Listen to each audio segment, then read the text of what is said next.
They look to you as the person walking through the door in green.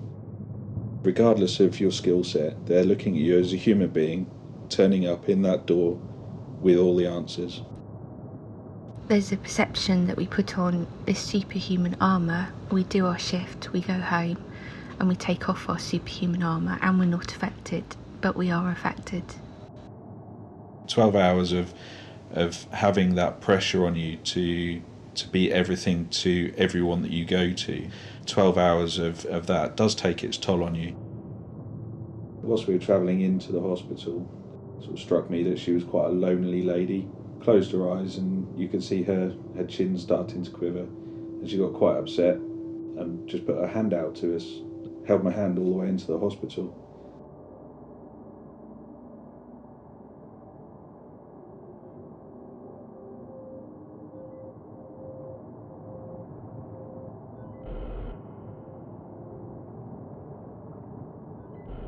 I did an RTC, and the only survivor from one car was a 12-year-old girl.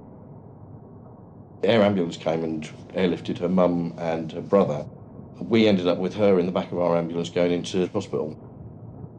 I had to talk to her all the way in, and that's really hard. You've got a child here, and what you really want to be doing is just picking them up and hugging them and going, look, it's all going to be okay.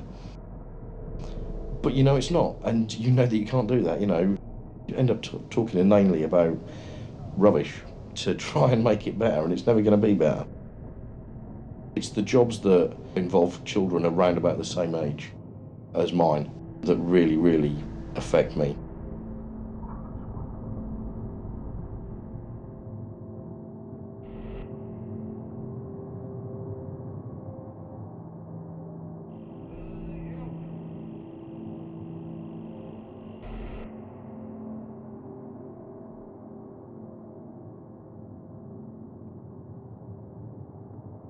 Emergency call for a 14-year-old female hanging.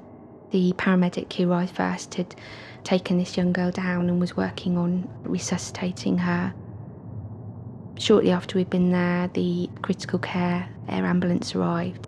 We were all working together as a team to try and do the best for this girl and do everything that we could to resuscitate her.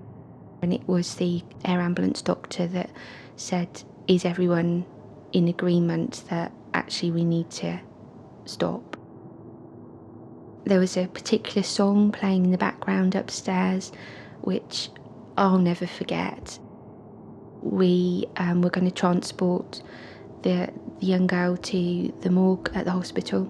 I stayed in the back with her. It was quite a run into the hospital, but I didn't feel that I wanted to kind of leave her alone.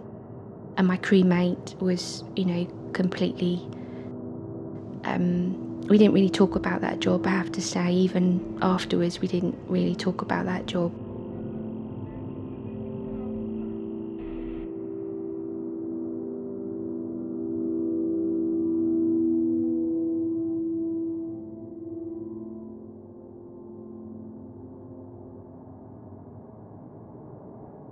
Called to a job in a relatively fast stretch of road. It was a scene of utter carnage. There was 4 cars involved, one of which was a little car that had been literally ripped apart. And laid next to this car was a young lady. Became very clear very quickly by talking to the patient that she was in severe pain and that she was going to be critically unwell. It was quite hard to reassure her, to be fair. She needed someone as her sole focus to look after her and be her point of contact, to hold her hand and reassure her. And it was that role I continued till the helicopter arrived. And I've got to say that job stuck with me for quite some time afterwards, to the point that every time I saw an RTC, I was seeing that young lady laying there